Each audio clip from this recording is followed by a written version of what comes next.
Diggers! What's the problem? We just did an episode about special guest characters in fighting games, and then the news drops about the Joker, and then you've got Terminator in Mortal Kombat 11. Well, hang on. If people listen to these podcasts in order, this will immediately follow the guest character podcast episode. So we'll just pretend this is part of that podcast. No one will know the difference. Break the news. Break the news.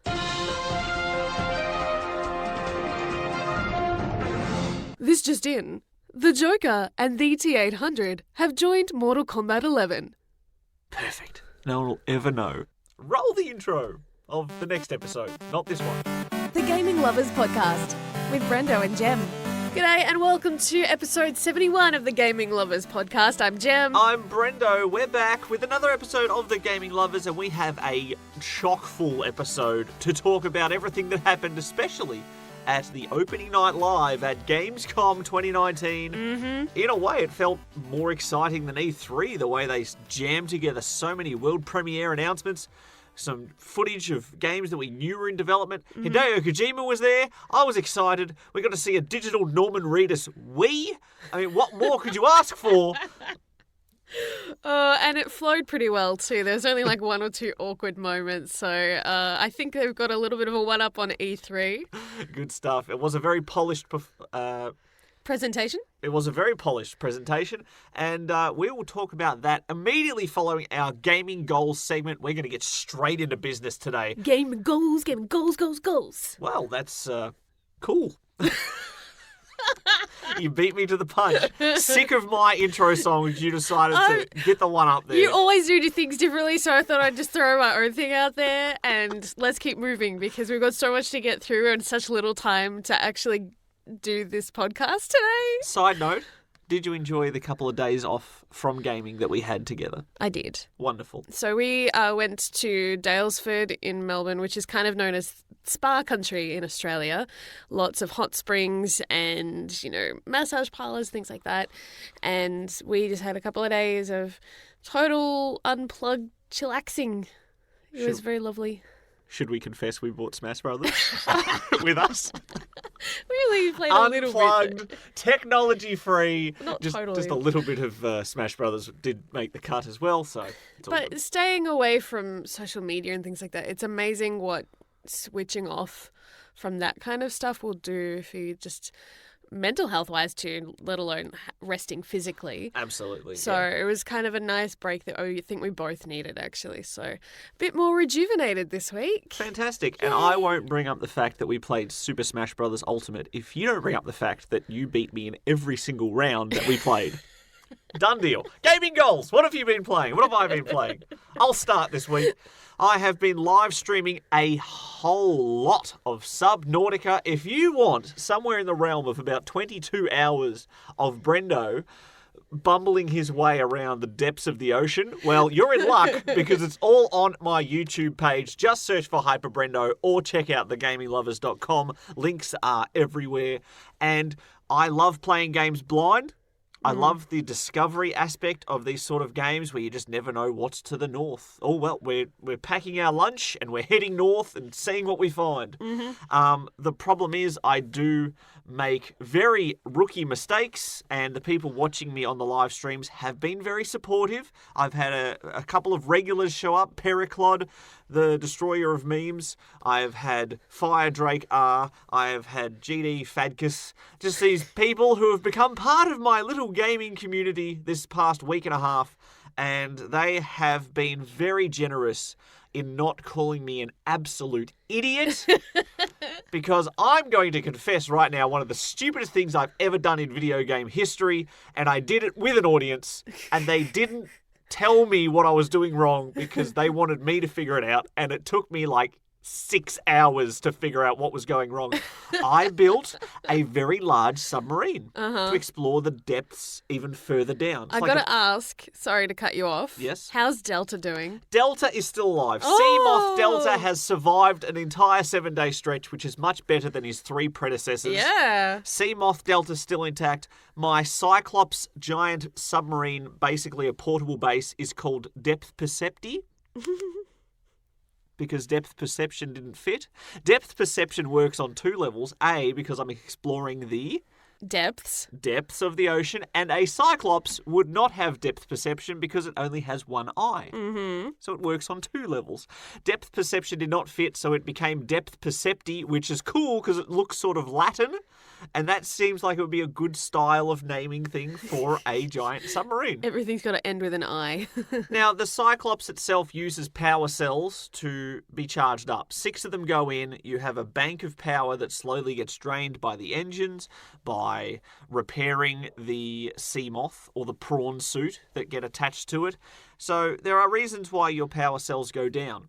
I realised you could build things like lockers and like a medkit fabricator and other things on the walls. So I built a power cell recharger on the walls of my Cyclops to charge up the power cells that were draining from the adventures in the depths, which is fine. And then I realised, well, it's working well. I'll build a second one so that I can charge up 4 power cells at once, and that way I can have them constantly on rotation and always have power at my fingertips when I need it. But I realised the power cells were starting to drain quicker for some reason.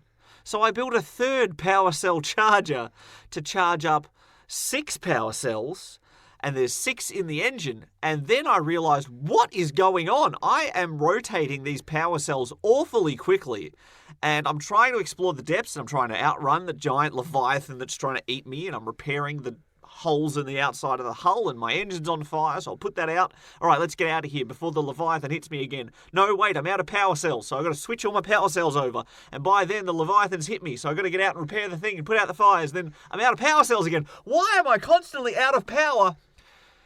It may have been because the power cell chargers were draining power from the active power cells to charge up the backup ones, which was draining the entire power of my Cyclops. And I was stuck in an infinite loop of stupidity and embarrassment. It took me so long to realise what was going on. That is classic. At least you figured it out on your own, right? Or did they have to point it out for you after hours of you not getting it? I'd like to think that a little voice inside my head told me what was wrong, but it may have been a person from Wisconsin who told me what I was doing wrong. Well, thank you. Oh, Those who've been watching the stream and helping Brendo bumble his way through Subnautica.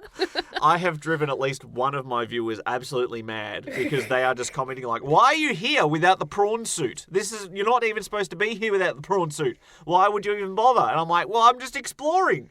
And they're like, no, you're doing it wrong. And I'm like, no, but I'm exploring. And then they started to talk to me about endgame things, what I'm supposed to do to finish the game. And I just took my headphones off because I didn't want to hear it.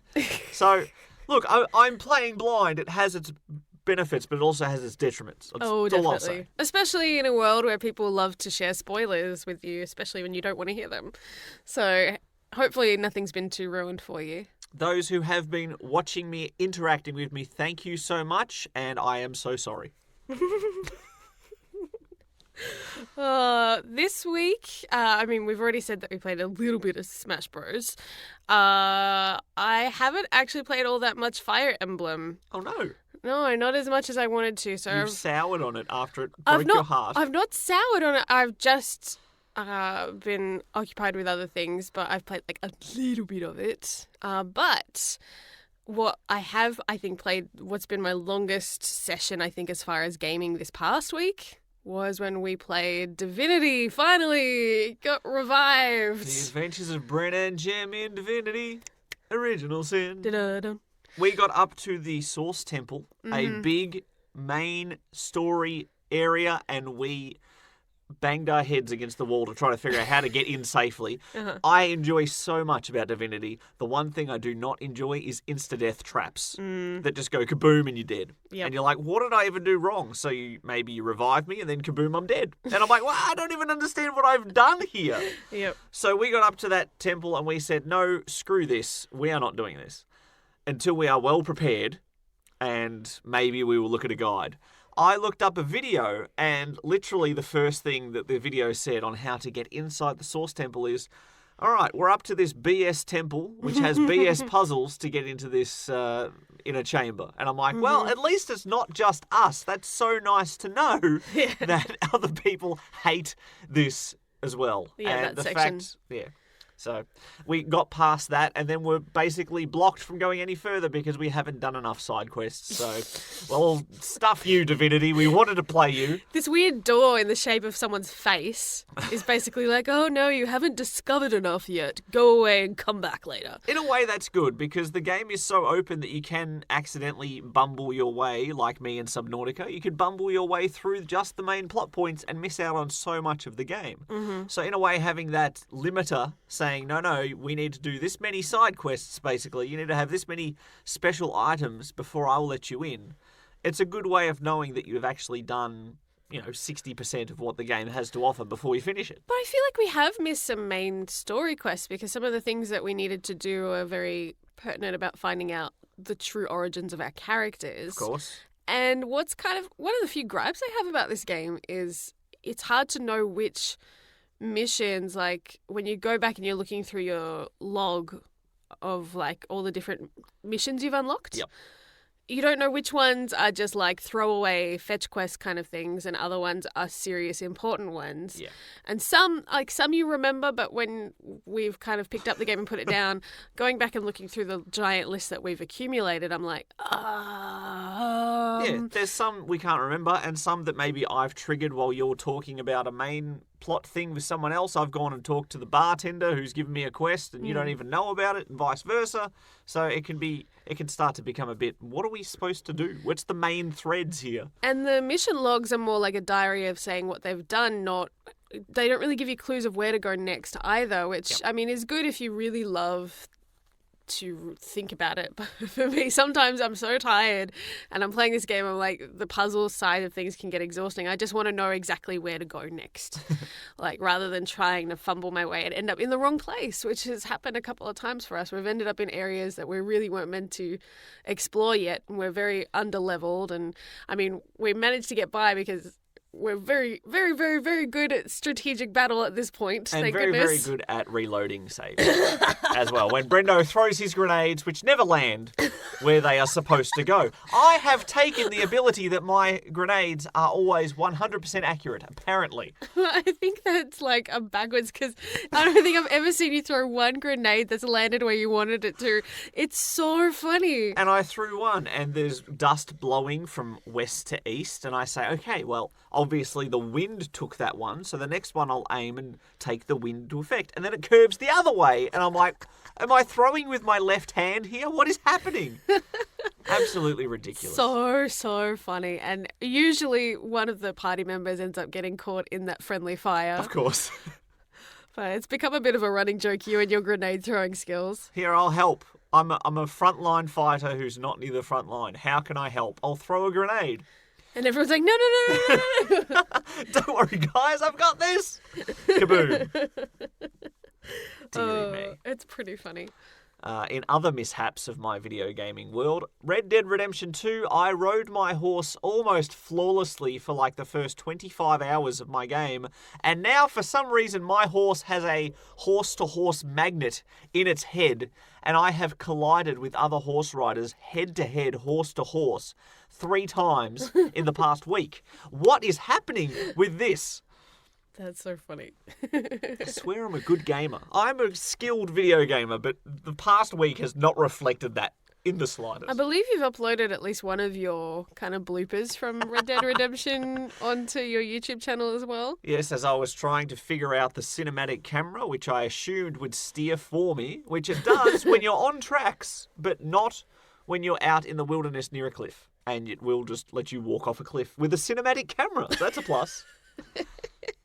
At least it'll be just when captured you're nicely. just told to just blend in or whatever. Yeah, just act natural. Whoops, off the cliff. Very funny stuff. Very funny.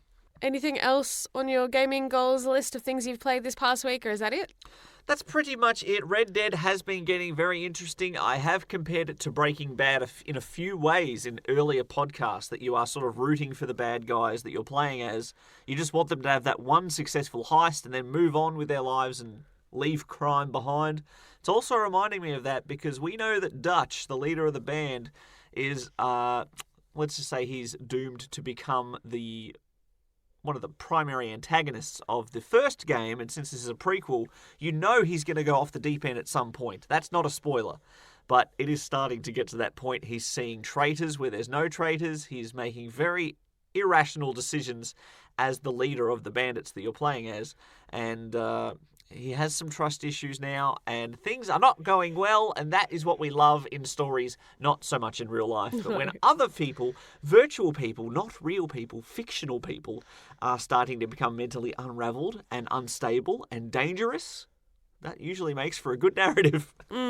So I've been enjoying that and also not enjoying that because I'm like, oh, I just want Arthur to be happy, and he's not going to be happy. It's a Red Dead Redemption game. Should have seen this like coming. The first game. Should have seen this coming. Natalie would not like it. Oh, so funny. That's pretty much it. Would you like to move on and talk about Gamescom? Yes, let's do that right after this break. Share the love. Follow us on Twitter at Brendo and Jem. That's BRENDOJEM. Gamescom 2019 came to us this year from Germany, as it does, and it is one of the big Huge. conferences. Probably the biggest. We've got E3 that's in America. We've got the Tokyo Game Show. We've got... that one's in Tokyo, which is in Japan. The Gamescom conference, well, probably one of Europe's biggest, I'd say, on an annual basis. It's possibly bigger than E3, though, when you think of the numbers and the square footage that it occupies. Yep. It definitely rivals E3. I think E3 is probably better known. Yeah. But, yeah, it's interesting. Like, I often think of E3 as, like, the biggest gaming event of the year, but it might not technically be. Well, it's hard to tell. I mean, how good are the sausages that they sell there? I mean, if this was Australia, that's how it would be judged. You know, always got to have a good sausage sizzle. Perfect. Well, that'll decide that then. Gamescom has given us a lot of new updates on existing video games, new DLC updates, new games that just came out of absolutely nowhere, some surprise launches that have just been dropped on our doorsteps. And of course, whenever there's a list of games like this, Brendo wants to buy about 18 of them, and this is part of the backlog problem. Definitely. There's a few things on my radar that were not on my radar even like a month ago. Yeah. I'm very, very, very, very excited for one in particular. We will get to that. But first on the list that was brought up, Gears 5. Don't you dare call it Gears of War 5. It has had its name changed to just Much like Gears Fast 5. and Furious has had the many iterations and changes to its name. Just known as Gears now, the franchise. I guess Gears of War, too close to God of War, maybe. I don't know. No. GOW. Well, I'm just saying. We saw some new campaign trailer business. Who would you die for? Who will you die for? That sounds a bit fatalistic. Yeah, it's an interesting choice of words. Instead of saying who would you die for as a possibility, it says who will you die for, which implies quite heavily that someone in that campaign, like the main characters, is going to die. Yeah. And for either a cause or a person. So that's going to trigger, I think, a little bit of speculation amongst longtime fans. Well, that's just it. Nothing's confirmed because there are 3 playable characters in the campaign. You can play split screen, couch co-op, anybody. Yeah. I dig it. And surprisingly, they're still releasing new details for this, and it comes out in like 2 weeks. So Gears 5, almost on our doorstep. That's exciting. I like that they introduced Jax for multiplayer especially. They were describing it as a character that for people that were maybe new to the franchise and new to shooters and weren't quite familiar with the concept of hiding behind cover. Gears of War was a very cover-based combat system, so... Well, generally, one would hope that if you were in a real fight, you would learn how to take cover. A bit of self-preservation. But some people, like when you play video games, don't seem to click with that so much. So maybe if you had a kid, I don't know how gory the game would be for a young child to really be exposed to it, to be honest. But I like the idea that Jax can kind of hijack other enemies and take control of them. That seems like a really fun element and one I would fight over to play as. Yeah, any game that has cooperative play, but you have different characters with sort of different abilities, and even in the multiplayer modes that we saw, where you have special ultimate powers and things like that, different characters, even if they're the same class, have different abilities. That's very big right now in multiplayer gameplay.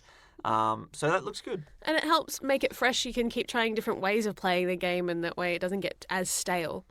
So I liked it. Out September 10th. Not long now. Not long now at all. Now, something that has been a long time coming. I'm no stranger to flight simulators, especially in the 90s. I mean, my father has always liked anything military vehicle related, so we had plenty of jet fighter games and Jane's USNF and ATF and all these other Chuck Yeager's aerial combat and plenty of games from the MS-DOS days through the Windows era. Flight sims have been a part of that. And I played a game called Comanche, and Comanche is back.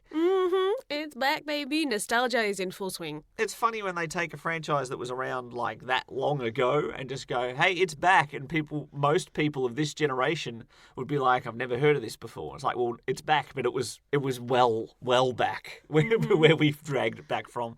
But now it's back as a team-based online helicopter game. Yes, because everybody likes helicopters. They can hide anywhere, shoot anybody, kick ass. Actual quote from the developer. I might be slightly paraphrasing there, but I did find that quite amusing. I don't think there's many helicopter games out in the market. I mean, you can use all sorts of vehicles and things in games like Battlefield. Or GTA. Yeah, but as far as just an actual helicopter versus helicopter team-based game, there's an opening in the market, and someone said, hey, what about Comanche? Should we give that a shot? Yep, and it's back, so it looked good. It was a very short and sweet trailer, but I think that's all you need for a game like that, really. Yeah, well, it also depends on how far along in development they are. They might not have too much to show, so maybe just a little bit is all you need to get people talking about it. Yes. And 2 people in Australia are currently talking about it in a small box, which is us. An interesting one that actually kind of caught my attention, which is surprising for a racing game. Need for Speed Heat. Speaking of franchises from the era of yesteryear, Yes. Need for Speed has come out with a new entry every few years, though, so it's still current. Yeah, absolutely. And this time around, you have the police that kind of are on your tail a lot. So you've got the races during the day and the night, and the cops will pull you over for speeding, and the more of a reputation you build up for breaking the law, basically, the more cops you will have chasing you. And some of the sequences that they showed in this gameplay trailer were pretty intense. I did hear an audible gasp from my wife when 2 police cars lined up either side of someone going like 100, 200 miles an hour or whatever, and then the 2 police cars wedged him in, so you had 3 cars in a row, and then from the opposite direction came a SWAT van to basically just head on the racing driver. So you will be basically killed by the police through vehicular combat if you race too much. It does get increasingly more dangerous, but it seemed like an interesting way to add kind of a bit of story and danger, like added danger. Racing can be quite dangerous even without the police thing. Yeah. The police have been a factor in Need for Speed games going back even to Most Wanted or beyond that, I imagine. It's been a factor. And having a racing game where you don't just have to worry about other traffic, you don't have to worry about landmarks that you're going to drive into, but having active police vehicles trying to stop you does definitely add a little twist to the formula. And speaking of twists, they have their own app that you can customize your vehicles in. So it's already out on Android and iOS. You can download it and start building your customizable cars. And then when the game is ready, you can send it in and you've got all the cars that you've been working on ready to go and ready to race. So I think that's kind of a cool interactive way to get people hyped and kind of get a feel for what options are available. There's a ton of customization. They spent a bit of time on that as well, not just for cars, but your avatar too. So it's nice to see, even though I don't imagine you're going to have necessarily a lot of story as far as seeing that avatar in cutscenes. I don't imagine, but it's still cool. I always like customization. I spend way too much time on customization in video games. Anybody who maybe doesn't have the time or the budget to actually customize their car in real life, I'm sure they'll have a field day customizing vehicles in video games. From all the different things like tyres to suspension to tuning the engine, or perhaps, down the skill level, you might have people like myself who once killed one of their cars by putting an entire canister of oil into the engine at once. instead of just putting the right amount in. So some of us are not as smart. Do you not with know vehicles. how to use the dipstick? I was the dipstick. Oh, it's kind of strange that I'm the one that knows more about cars in this relationship than you. Welcome to the Brendo's Embarrassing Moments podcast, episode 1. I'm Brendo, and I'm embarrassed. For me, one of my earliest gaming experiences was playing, I think it was Street Rod, and that was a lot of customizing the cars in the workshop. Yep. And so that was a lot of fun even back then. Very much, much more simple than it is these days. But, I think that still lives on. It's just definitely a lot more high definition kind of quality. So, yeah. When I customize cars in games, it's basically, does this make it better or worse? Better. Okay, I'm putting that one in. Yes, done. I love it when people customize in a way that it kind of looks like something else, whether they're trying to make it into like an actual character of some sort. So like they turn their car and make it look like Sonic or something like that, You've got my attention. Things like that are always fun to see when you see all like the fan art and people posting what they've done in game. So, yeah. Speaking of games that engineers might like, have you ever heard of Kerbal Space Program? I had not. You were the one who was like, oh my goodness, Kerbal. I'm like, Kerbal? Kerbal Space Program is a game where you design a rocket ship for little alien creatures that most of the time will meet their untimely demise due to your bad construction of said rocket. Because building a rocket is a bit more difficult than you might imagine. It has to be balanced. It has to be well weighted. It must have the right amount of thrust, not so much that it blows up as you try to switch it on. And not only do you have to get it up into space, you also actually have to land it, or at least have part of it eject with a parachute, maybe to land it correctly. There are many different factors, and even just successfully launching a rocket can take many, many hours of gameplay. And if you're somebody who has the engineering mindset, it is the perfect game to tinker with. I mean, I have lots of friends who have played it. Lots of friend. I have more than one friend. I assure you. Welcome back to Brendo's Embarrassing podcast.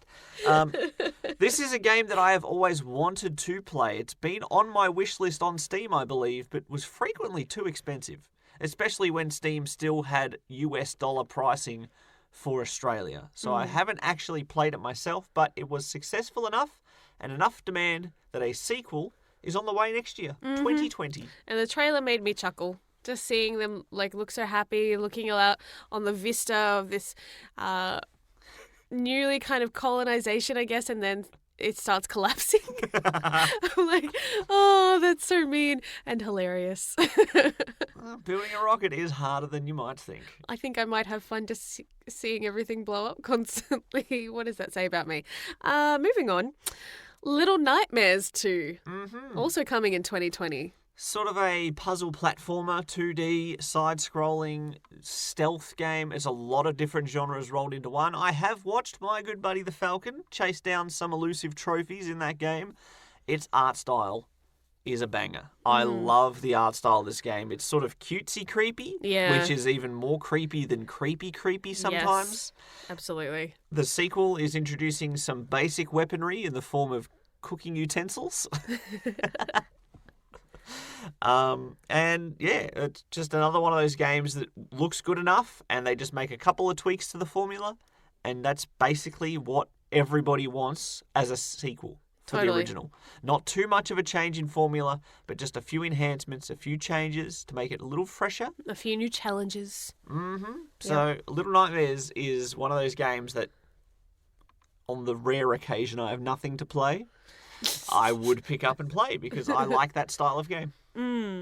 Me, not so much, but that's well-established ground by this point. If you have stealth, Jem gets a little nervous. If you have horror, Jem gets very nervous. And if you have stealth horror, well then, hello. I'm a hot mess. One that looked kind of intriguing. It seemed kind of like a banal kind of multiplayer squad-based kind of shooter at first, until I realised the extra element that was brought in, because I didn't twig when they said the name, was Predator Hunting Grounds. So you can either play as the squad, I think, of 4, And at first you've got like kind of just normal enemies, like human, like you're invading camps and things. But then suddenly you become the hunted Yes. by Predator. The Predator shows up to ruin all of your fun. It's a 4 versus 1 sort of asymmetrical multiplayer game, but the squad of 4 human soldiers are trying to accomplish standard soldier missions.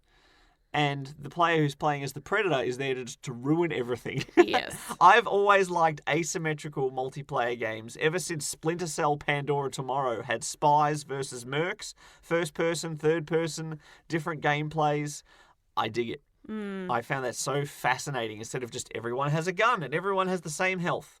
I found that sometimes it doesn't work very well. I think Evolve was a game that just crumpled in a heap on launch. And that was supposed to be the next great one. But we've had games like Friday the 13th where someone's playing as Jason and people are trying to survive. And the developers of that game requested the rights. Can we please use Predator to make a game like this? And Fox said yes, and Sony said yes. The one time they actually get along, so there's no Spider-Man issues here. Spider-Man, by the way. Let's talk about Spider-Man for a quick second. Insomniac Games, news broke during the Gamescom week that Insomniac has been acquired by Sony, and as such, Ratchet & Clank is back home. Aww. A freelance studio no longer. They are under the wing, just like Santa Monica, just like Naughty Dog. It's like the three amigos are all together. Well, they've all created some stellar exclusive games for PlayStation anyway, so it's nice to see that Sony is looking after the ones that have basically been bringing in the most amazing games of the last couple of years. Yeah. So amazing games for the past couple of years. I'm working well with these segues. Monster Hunter World is another one of those games. It is on the Xbox Live Game Pass, and I have it downloaded on my Xbox. I just have too many other things to play, as much as I would like to. A game where you take down big monsters, you hunt them even, in a world, Monster Hunter World, with your friends. You hunt them with your friends or perhaps AI companions, taking down big, big monsters, and the expansion is on its way. Iceborne. What did you think? it looked like a legendary Pokemon. Yes, that is true. A lot of the creature designs in Monster Hunter World are very cool, and some of them do look a little Pokemon-ish, just a little bit more realism to the scales on their back or the fangs in their mouth. Mm-hmm. But yeah, I thought it would be kind of cool to play a game like that with a good crew of friends, but due to my incredibly unsociable work hours, it rarely happens, which is a factor of why I don't play as many multiplayer games. There's not as many people awake at 2 a.m. when I finish work for a quick gaming session.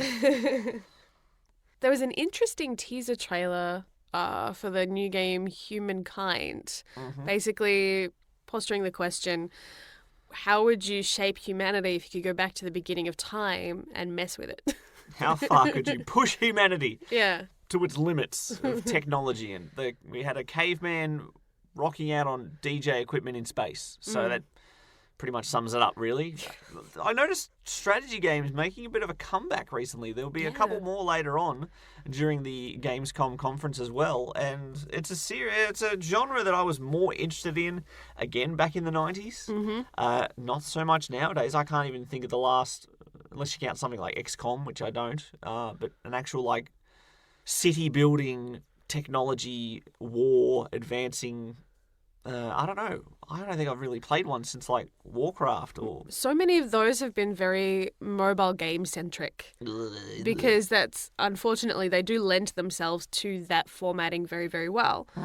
So it's interesting to see that kind of make a resurgence on consoles and PCs and stuff again. So yeah, PCs. That's exactly why. I was trying to think out why I stopped playing them, but you pretty much exclusively play strategy games. Halo Wars, probably the last one I've played on the Xbox 360, but I play a lot of strategy games on PC because I haven't really had a good gaming PC in over a decade at this point. It's been a long time since I've played strategy games full time. So there you go. The gaming lovers would like to play games, but sometimes we just don't have the technology to do it. All the time. If you would like to donate $3,000 so Brendo can get a top-of-the-line PC, please TheGamingLovers.com. hook us up. And then you can call the shots on which games he plays. We laugh, but please. It's been far too long since I've had a good PC. Jaeger Studio is making The Cycle, which is announced as PVEPV. No, I've mucked that up. You try it, quickly. PVEP. What? PVEP. No, I did it again. One eternity later. PVEVP. Got it at long last. So player versus enemies versus other players. Yes. So you have a team of you and your friends versus a team of someone else and their friends trying to fight each other, but you've also got AI enemies in the mix, and it's all a big hot mess. But I think you noted at that point during the trailer that a lot of these shooters are looking very similar these days. So similar, down to like the way that their armored suits are designed. They all look like carbon copies of each other. Mm-hmm. I think the guy that was speaking on stage about it, I've forgotten his name, I'm sorry.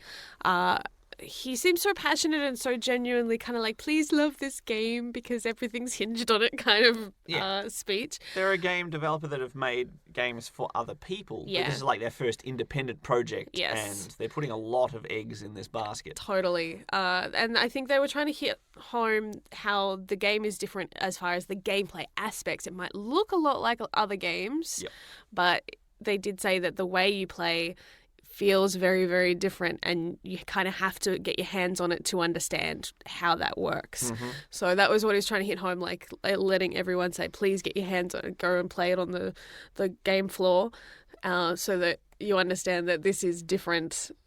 So, yeah, they seem like they're a little bit like biting their nails, hoping it'll succeed. And I think even if it did suck, part of me would want it to succeed because I don't like seeing companies, especially indie companies, as they're kind of getting their own footing. Mm-hmm. I want them to flourish. I want them to be able to make more games. I don't want anyone to go under with their business, you know? Mm-hmm. So. Yeah. We also saw a trailer for Life is Strange Season 2, Episode 4. Only one left after this. Yes, Episode 4 of 5, announced officially. Mm-hmm. With the first Life is Strange season, Yep. that was the very first game where I bought the season pass for one of those narrative chapter-by-chapter games. Episodic, yep. Right at the get-go. Right as Episode 1 launched, we played Episode 1, I bought the season pass, then had to wait. Yes. 2 months. And then I got Episode 2, and then I had to wait 2 months. And we just lost steam after that. I think we waited until they all came out after that and then replayed everything. Yeah. The wait between episodes I found to be uncomfortably long, to the point where I'd sort of lost interest and moved on, or had forgotten minor plot points, Or even how to play. Yeah, I mean, that's like a 10-month or 8 to 10-month jump from the first episode to the last episode. You're going to forget some things. Totally. So with this one, it's getting great review scores. It's the type of game that I love. I'm a sucker for interactive narratives like that. Mm-hmm. I will wait until Episode 5 is almost at people's doorstep, and as soon as I see that season pass on sale, I will buy it. But I will not start playing it until all the episodes can be played one after the other for the other. Mm-hmm. In 1 week, 5 nights, 2 hours each night, bang, bang, bang, bang, bang. That's a great week of gaming right there. And the best part is, because I know nothing about the other 3 episodes that have already launched of Season 2 of Life is Strange, the trailer was not a spoiler for me because none of it made sense. It does look like it's going to emotionally wreck us, though. Big surprise. That's all video games do these days. Why do I bother playing them? They just depress me. We need some more happy, uplifting games, please, developers. Like Borderlands 3. Was that a successful transition? They were discussing the end game because it's coming up very soon. Mm-hmm. So for weeks now online, they've been posting a lot of different gameplay trailers and character trailers and the like, kind of building up hype for Borderlands 3 to come out. So we're excited. We still haven't finished Borderlands 2 though, so part of me is like, I really don't want to play 3 until we've finished 2. Oh boy. Well, you realise if we want to play 3 together, we'll have to do it either split screen or buy another console. I don't mind split screen. Okay. Sometimes it trips That's how your we've brain been out. playing Divinity. Yeah, but sometimes with first-person shooters in particular, you get a little head nauseous from 2 split screens flying around different directions. That's true. It is true.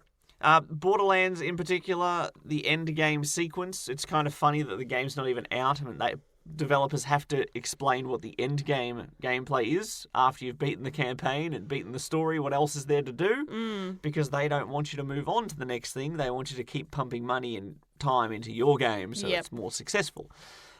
Games like Pokemon as well, surprisingly, have a great majority of content after the main objective is being completed. Mm-hmm. So these are important things for a game like Borderlands, and they have little challenge things that have different optional objectives, but the more of them you can do with your team of friends, the better rewards you get. Infinite replayability, and also the Circle of Slaughter making its return as well. An endless wave in the arena style shooter. So there is enough to keep you busy after the fact if you want to keep getting great loot. Rockfish Games announced Everspace 2. Rockfish, not who I thought you were going to say. Rockstar Games, Rocksteady Games, Rockfish Games. They're probably the third most important rock developer out of all of these. That's all I really had to say about Everspace 2. I think the trailer was a bit forgettable, really, because I can't remember anything about it. Sorry, Rockfish. I was too busy making puns about your name. I think it kind of got overshadowed by being in between Borderlands and then The Witcher 3 reminder announcement that it is being published on the Switch. Mm-hmm. The Switch is for everybody, including witches, and this will officially be known as the Switcher 3.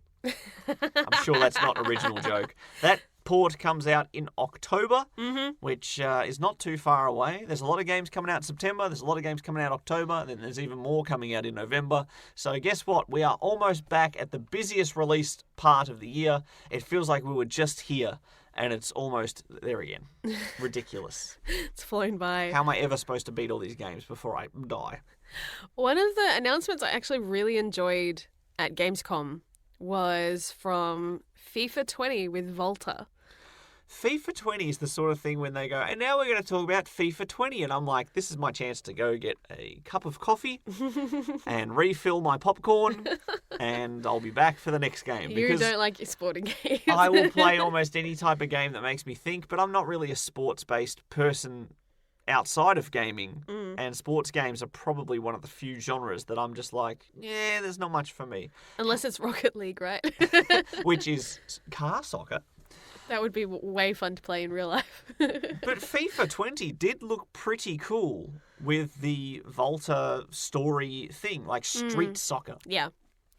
Especially playing on like rooftops in Tokyo, because we saw out of our hotel rooms when we were staying in Shibuya a soccer field on top of one of the buildings, and we would watch them play late at night at like 10 to 11, nearly midnight. Like they would be playing and training these clubs on rooftops. So we were like, wow, they really squeeze everything out of each hour of every day in Japan. But it was kind of cool to see that because they make the best of a very cramped space.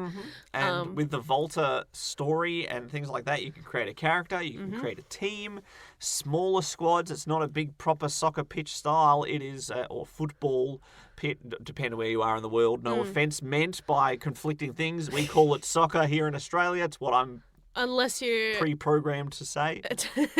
There are some people who call it football. It's confusing because in Australia we've got rugby. We have a bit of everything. We've got Aussie rules football, footy. I believe some people even play like the gridiron American football. We have too many footballs to keep track of, so I will just call it soccer for now. We'll call it association football, which is actually its original name. Well, there you go. Which is actually sometimes contracted to ASS dot football, which is even funnier if you say that out loud.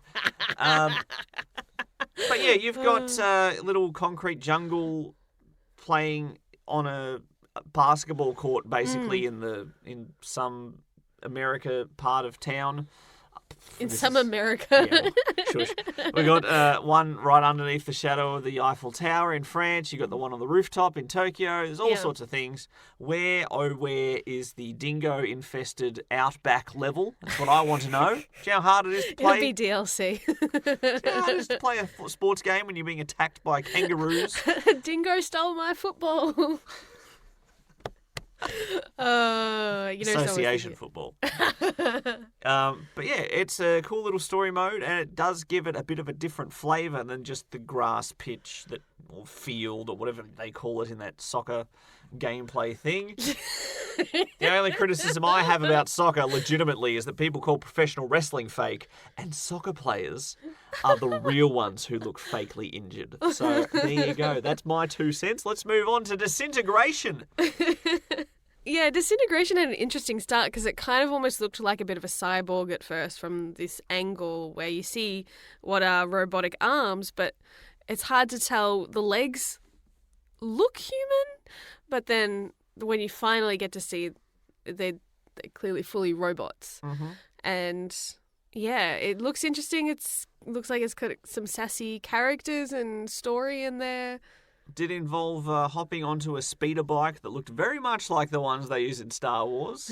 So we'll see how that goes. But very little actual details of what the game is, just more of a teaser.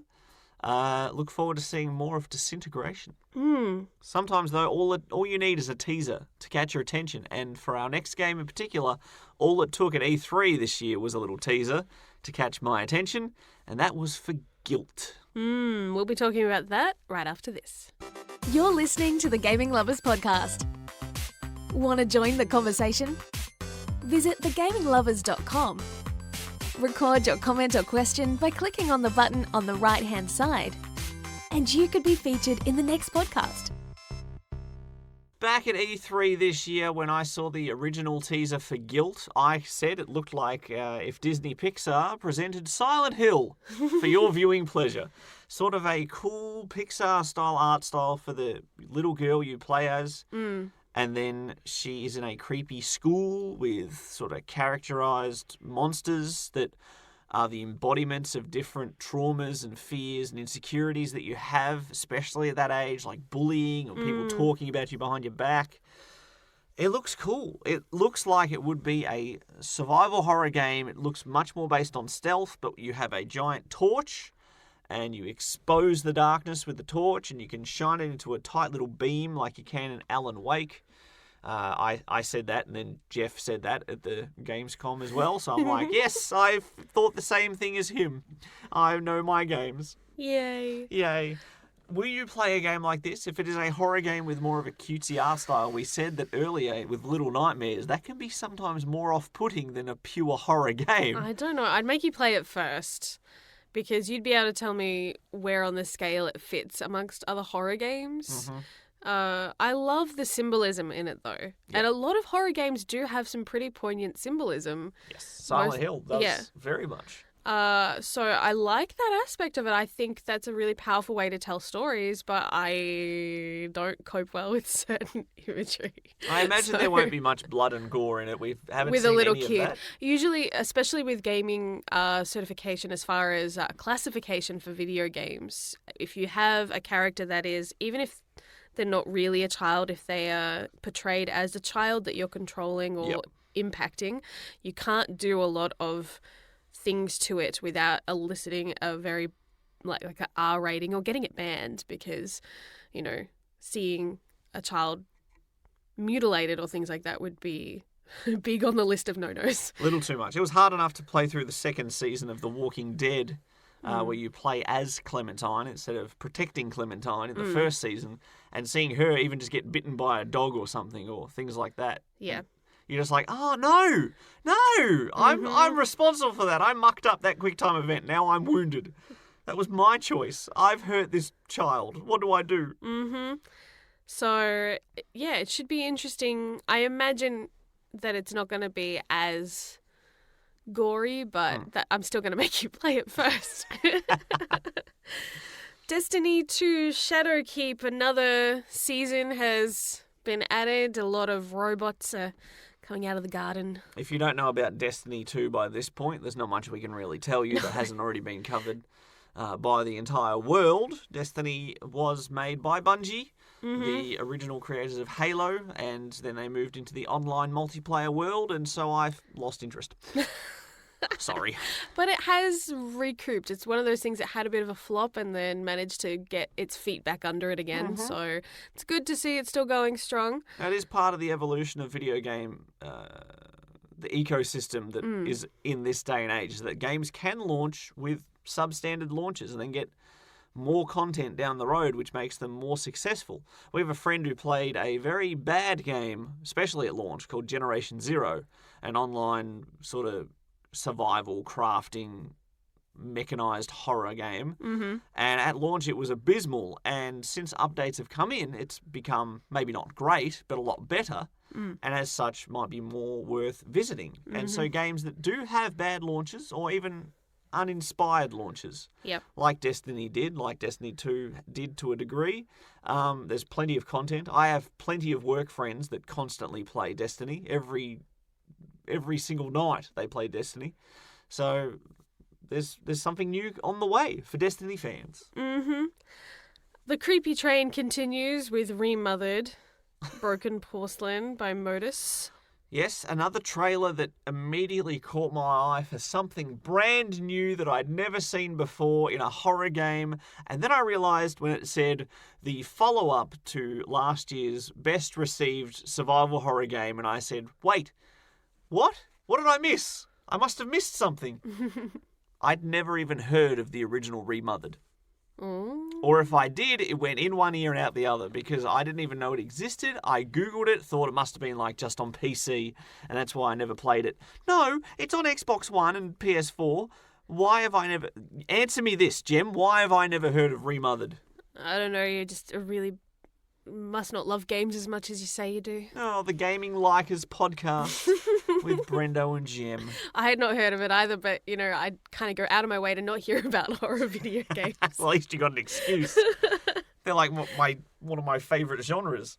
Remothered Broken Porcelain does look creepy. There was a thing in the mirror, and that's always creepy. Anytime there's a horror video game, movie, TV show, and there's a mirror involved, you know someone's going to pop in it.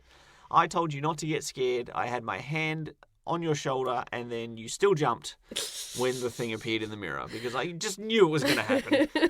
You just knew. I even hate like being at the movies and like trailers for horror things come up. I'm like, no, I didn't come to see this. That's not fair. So I don't handle that very well. If anyone has played Remother and it is good, tell me what it's like because this is like it got plopped on my lap and it came out last year. Speaking of horrors, I think Steam thought the next part was a bit of a horror fest. With the Epic Games Store montage, just all the stuff that's coming soon to the store, they have really created a bit of division amongst the PC gaming community as well. Yeah, absolutely they have. Steam has basically been unopposed as the #1 platform on PC gaming to get your PC games. If something's coming out on PC, it most likely would be on Steam. Now, they haven't had to deal with any exclusivity issues to this degree ever. I can't imagine. But the Epic Games Store has shown up. Epic Games has been around for years. I used to play PC games. I used to play Unreal Tournament. They're all Epic games. And then they made the engines that people use, like the Unreal Engine. So many games have their start using at least the technology of Epic Games. So they had the bankroll to make their own exclusive store. Yep.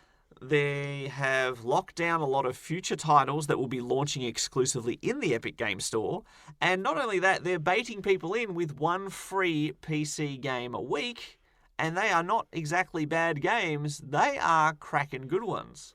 So the Epic Games Store is here to stay, whether people like it or not.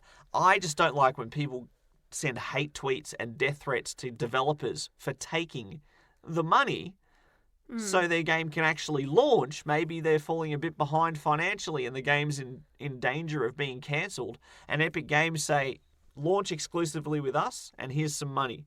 and then the game can be finished. That's a good thing. Yeah. We just want game companies to succeed. Exactly. And if it means it has to be on the Epic Game Store, guess what? You can have both on your PC. You can have a Exactly. Steam account and you can have an Epic Games account. I don't see how that's such a big deal as far as that. It's not like having to get two separate computers to have one that's just Epic and one that's Steam with like the PlayStation and the Switch and the Xbox. Like that makes more sense, and like understandably a little more upset when things are exclusive and you can't afford to have all of them. Yeah. There's no extra hardware issues. Yeah, exactly. So there's really no an issue. It's just people getting protective, I guess, of things that they or don't want to get pushed out of their comfort zone and what's familiar. So, yeah. Yeah, but the montage did look good. A lot of games like The Outer Worlds coming to Epic Game Store. It'll be interesting to see how games like that do launch, if they will be as good as we hope they will be. But we will see. It looks like a good lineup coming to the Epic Game Store. One that got you kind of drooling with excitement. Erica, the live-action interactive thriller. Oh, boy. And it's out now. There are some style of games I have always loved any interactive narrative. It's why I'm such a sucker for David Cage games, even though a lot of people don't like them.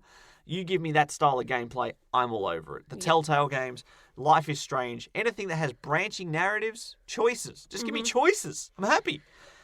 And then one of my secret gaming delights over the years, if there is live action actors. Kind of like Quantum Break. Quantum Break has live action actors. But that's more like cutscenes that you then trigger in between gameplay. So this is taking it to a whole new level of you are watching live action, but you're also interacting with it. So they've had to design the way that the game works with the cinematography from the ground up. So that would be a lot of work. There was one game, one or two, actually, there's a couple. Late Shift was one of them. There's a few games that are already out that are like that. So if anyone tries to say, oh, it's just Netflix Bandersnatch and they stole that idea, guess what? That idea was around before Netflix Bandersnatch. So if anyone's copying anything, they Bandersnatched it. But this, it looks good. You have actual interactive bits, which is something unexpected. If you're opening a bow on a present, you use the touchpad and you open it up. You open doors, open boxes, open drawers. It looks cool. You make choices during the game, and that will branch the narrative. Could you imagine how much of a pain in the butt that would be to act and direct? Trying to do all these scenes in different orders. And all right, now we go back to when she had you in a headlock, and now we're going to fight out of it instead of just give up. And now we're going to film this again from a different point of view. So there's a lot of different technical issues they would have faced. I think the guy said that the whole team that worked on this was like 6 people. That's cool. We have an episode in our archives about big games made by small crews, and I say that would be one of them. Totally. So hopefully it does well. It looked really interesting, and I think that's the kind of game that will hinge very much on the kind of performances that are delivered, because that's what they've put all their eggs into, really. Another side note, live action acting Telling Lies out this week. Next game from Sam Barlow, who did work on 2 of the later Silent Hill games and also had released Her Story, one of my favourite video game experiences of the past decade, I would say, when I played that with a hot cup of hot chocolate late at night, typing through different video clips, trying to piece together the narrative. I had post-it notes everywhere. I had notepads with scribbles and characters' names and lines and different search terms, and there's more of that, and it's even better from what I hear. So Telling Lies, stay tuned. That will be definitely showing up in a Gaming Goals segment at some point in the next month or 2. Maybe you should live stream and then let people that are watching interact and tell you what you have to enter. I'll see what I can do. It's on PC. Oh, that's Mac. true. That is true. We will see. 大丈夫. But I'm going to play it. It's going to be great. There was a bit of a segment on esports as they were talking about Gamescom and all the different esports categories that would be performing on that stage that they were hosting the introductory segments on. And one that caught our attention was apparently Farming Simulator has a league that is very big in Europe. I'm like, what? That's so funny. I'm like, what is the goal? I need to know, what do they compete for? Like, is it like we need to harvest so many cabbages I don't know. I've not played Farming Simulator. It's too ridiculously expensive for me to ever be tempted to play it.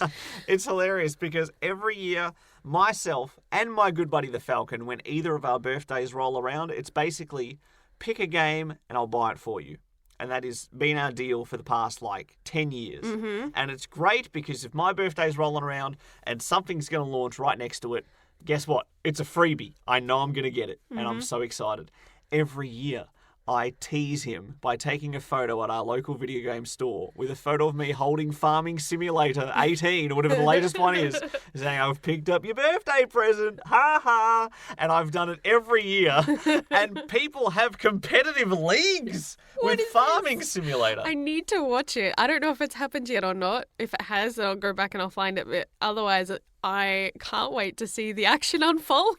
I hope there is excited commentary about the cabbage picking that is happening live. Would it be like commentary for golf, where the hush comes over the crowd? And he's plucking the parsnip and... Do they play chicken like in? No, you have to raise chickens. No, or what? like Tractor chicken. Tractor chicken, like in Footloose. I don't think that's how it works in Farming Simulator. You don't know? I don't know. That's the point. A competitive farming league. I love it. I love it. Up next was the Anno 1800 DLC trailer, which, again, another simulator of a lot of city building, basically. Yep, followed immediately by Port Royale 4, yo-ho-ho, and a bottle of rum. A barrel of rum. Sorry. Made its way to a desert island. Yeah, there are quite a few strategy games that have still been played, and they're a little outside my zone at the moment, so I don't know which of those is actually the superior experience, but they did look pretty cool. Maybe you should try one. I think that would be good for both of us to try, because it's a little bit out of what we've played in the last few years, really, but we could get into it. Mm-hmm. So they seem like they could potentially be a little more chill. I could be wrong. I don't know. But they look more chill. And if you want a chill experience, make sure you check out Iron Harvest 1920 Plus, which is basically World War I with Metal Gears. Powered by steam and smoke and explosions. It wouldn't be World War I. That would be World War II in 1920. It would not be World War II. That didn't start till the 30s. I thought the Great War was earlier, though. It was. I said basically it's World War I technology, but with mechs. Okay. It's between the Great Wars. It's just after World War I, but I said it was basically World War I because it's not quite World War II. It's not close enough to World War II. Because in the trailer they said the Great War had ended, but Yes. then they were remaining vigilant. Exactly. It's immediately following World War I, which is why I said it's basically World War I with steam-powered battle mechs. Okay. We shouldn't be arguing so viciously over the semantics of World War I battle mechs. I kind of hope there'll be a little Easter egg of someone like hiding under a cardboard box somewhere. or you have someone trapped in a toilet that's really struggling. No. Some of the mechs actually look like walking toilets. That's the thing. So Call of Duty made another appearance, as it does. Modern Warfare, which this is starting to get confusing because Reimagined. we've already had Call of Duty Modern Warfare, and now we have Call of Duty Modern Warfare again. With crossplay this time. With crossplay. Yes, they did say it was reimagined as well. This is the reimagined Modern Warfare, which is the same name as a previous game, but now it is a new game with the same name as the old game, but it's a new game, and you can play it with your friends no matter what they're on. So it's a new game, but it's got the same name as an old game, but it's reimagined. I think that's the word they were trying to focus on. It's reimagined. New Call of Duty, guys. Yeah, I don't think people really care what it's called because as soon long as as they they see can it. play it, it will no doubt sell millions of copies. And the benefit is, with crossplay, it doesn't matter what your friends actually have it on. It shouldn't govern your decision. If you want to play it on console, play it on console. If you want to play it on PC, play it on PC. Unless it's on the Epic Store, in which case you'll probably play it on PC, but you complain about it the whole time. That was supposed to be a joke. You were supposed to laugh at that bit. That was the part you laugh at. Right.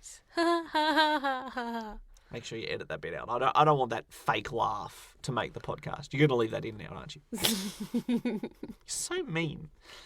Crossplay is a good thing, though. It's something I never thought would ever actually happen, with companies wanting people to play exclusively on their thing. And if I have a copy and I want to play with you, and I have it on PS4, that forces you to buy it on PS4.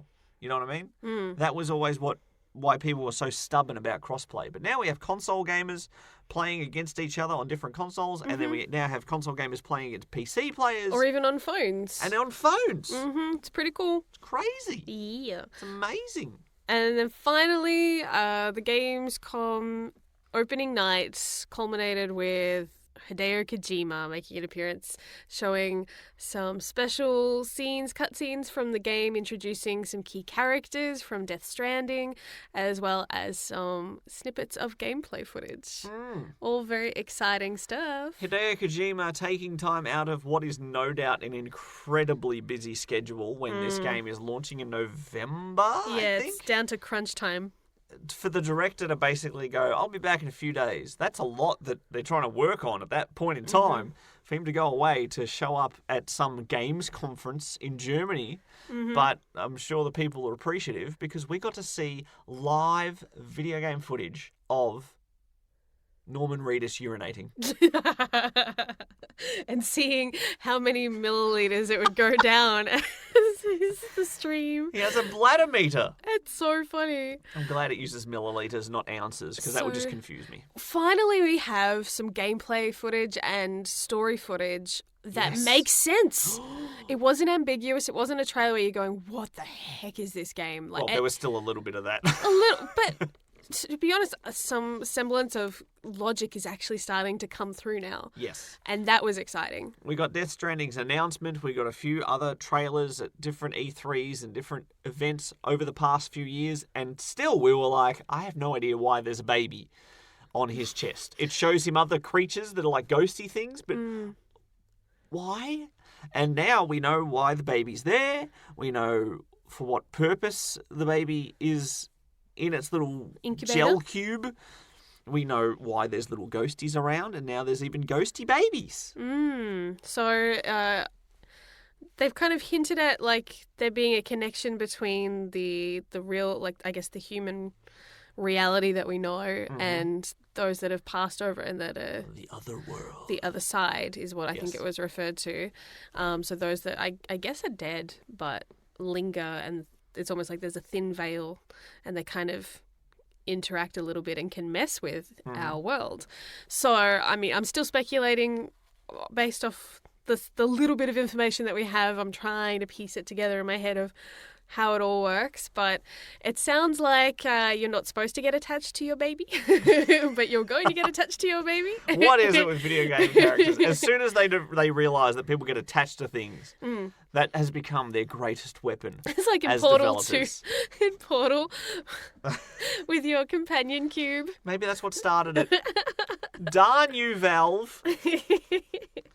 But yeah, it looks interesting. It looks beautiful. There are elements design-wise that did remind me a little bit of Metal Gear, though, with the menus and stuff like that, and the way they kind of flicker on and off through the gameplay. I'm like, that reminded me very much of the last Metal Gear game. 100%.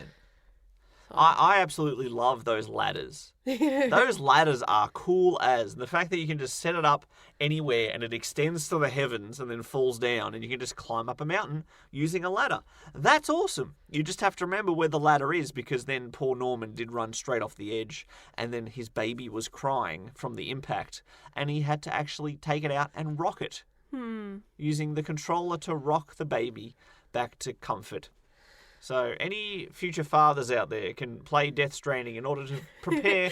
Holding the controller, I'm sure, is exactly a 1-to-1 replication of holding a child. Understand what the mothers go through with carrying the child before birth. Because babies, like, inside, like, they cry. There's studies that they do cry in the womb, which is a little heartbreaking to hear about because you can't see or hear it, obviously. But I'm like, oh my goodness, that's so sad. Anyways, it looks fascinating and mind-bending, so that should be interesting. Hopefully it'll stay on time for November this year. Yeah, well, if it gets delayed, it gets delayed. I'm never complaining about delayed video games ever again, I don't think. But the final announcement that they had for Death Stranding was to show the character of Jeff himself, the host of the Gamescom conference that And were the there. creator of the Game Awards. The creator of the Game Awards. He is like an AI physical thing or a hologram of maybe a real person. We didn't quite get clarification on that. But he was doing weird animations, doing like the YMCA looking thing. It was hilarious. The bromance is real between Hideo and Jeff.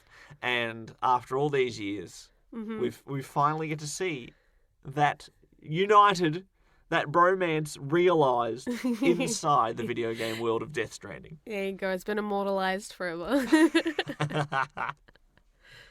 Good stuff. Absolutely. I really enjoyed that conference. There was a lot in it. Way more than I expected, actually. Like you said, it was well paced. Nobody dragged on. There was no, here's 18 minutes of footage from this one game, which can happen at some of these press conferences. I thought it was possibly one of the better conferences of all time as far as its pacing goes. Yep. I mean, Microsoft had a great conference this year at E3, so I'm not going to say it was the best one of this year, but it was definitely enjoyable to spend time watching with you. It was amusing as well. They would occasionally cut to another presenter that was handing out awards. Yes.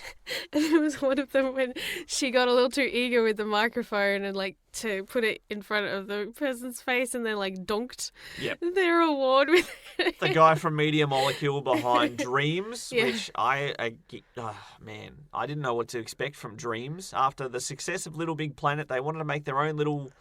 It looked almost like you could make your own little clay figures, and now people are making entire games within Dreams. Oh, that's cool. So it's like a creation studio, just like Little Big Planet was for like 2D gameplay. This is like you can make whatever your mind can make. And it's like, well, what is that?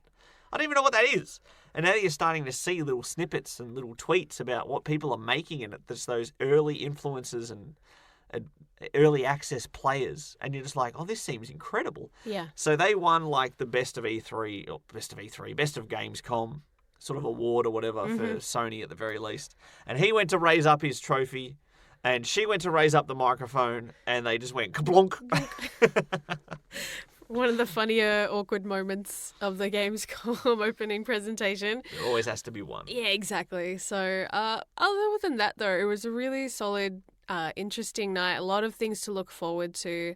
For me, though, I think one of the things that are on the horizon, they kind of alluded to a lot of games that are coming out in the next month or two. And one of those that was shown in that montage was Greedfall. Greedfall. I think we need to have like its entire episode allocated to Greedfall. When it comes out, no doubt I will be raving based on what it looks like anyway. Just like Remothered, which is the style of game that I would definitely play, that sort of slipped straight past me. Greedfall, I want to review our E3 things from the past 2 years that we've done. And see if we've actually mentioned it without realising. Because it's just like, oh, there's a game that's like The Witcher combined with Dragon Age. What? And it comes out next month? Where did this come from? And the videos of all the customization you can do, I'm literally like sitting there like just drooling and shaking with excitement. It just looks so good. It looks very similar. The art style and engine that it's built on kind of reminds me a bit of Dragon Age Inquisition. So not a bad thing at all for me. I'm very, very, very, very excited and very much looking forward to that. And you're going to have a hard time stopping me getting it day one. I'm sure I will. Stop me or not? Yes. We'll try. Depends if you've beaten Fire Emblem or not. You know what? We should talk about our future gaming goals, and we should do it right after this. Share the love. Like us on Facebook at facebook.com/thegaminglovers. So the Greedfall gauntlet has been thrown down. You must beat Fire Emblem 3 houses before you buy Greedfall. Okay. Does that sound fair? Yeah, that sounds fair. Because you said you hadn't just moved on from 3 houses, and if Greedfall does launch and it is exactly what you want it to be, I'm sure Fire Emblem 3 houses would be left behind in the darkness. I've been loving 3 houses though. I'm sad that I haven't been able to play it that much this week, so I will be rededicating a big chunk of my time to it like for this week. That's kind of my main gaming goal. Mm-hmm.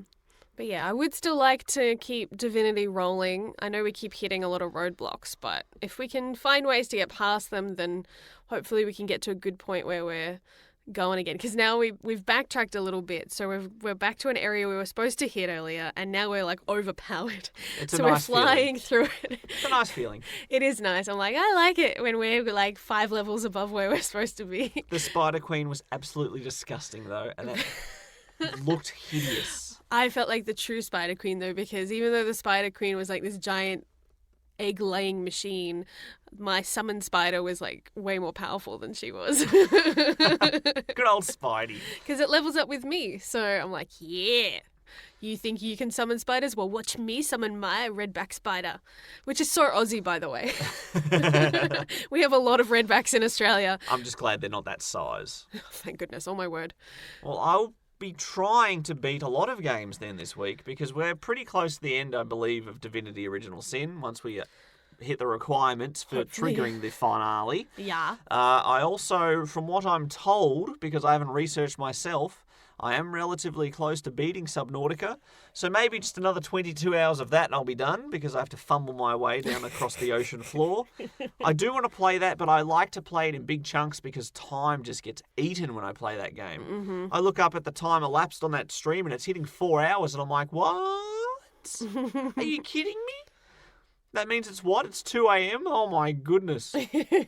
So if I have a large enough session with not much to do, and quite often in this household that happens before midday, because if Jem is going to sleep in and I cannot sleep, that's Brendo's gaming time. Because there's no one else to talk to in the house. I might as well play games. Yep. So if I get any big sessions, I'll play that. Red Dead Redemption, I am closing in on the finale of that as well. So I'm going to have all these fireworks erupting all at once with these 3 big games that have been taking up a lot of my attention. And while I'm at work this week, probably will not get as much gaming in as I can because I've got a trainee. And that usually means I have to keep them entertained like a lost puppy during meal breaks. No, not really. That's not true, but I have noticed that I play more games when I'm just by myself because if I've got 10 minutes between things and nothing to do, DS can come out, do a couple battles in Persona Q, close the DS, go back to it later, and just make little bits of progress here and there.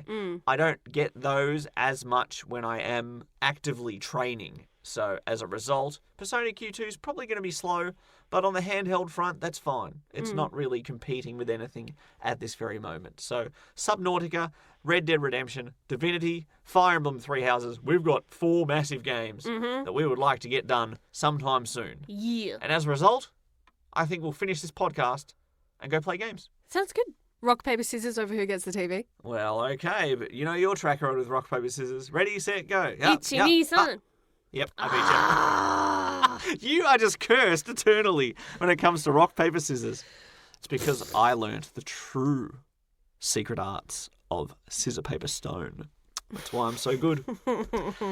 Speaking of embarrassing confessions, I've been Brendo. I've been Jem. And we will catch you next week for more Gaming Lovers Talk. Chowski, chowski, chowski, chowski. Bye, Nara. Thanks for listening to the Gaming Lovers Podcast. For more episodes or to watch some live stream gaming, visit thegaminglovers.com.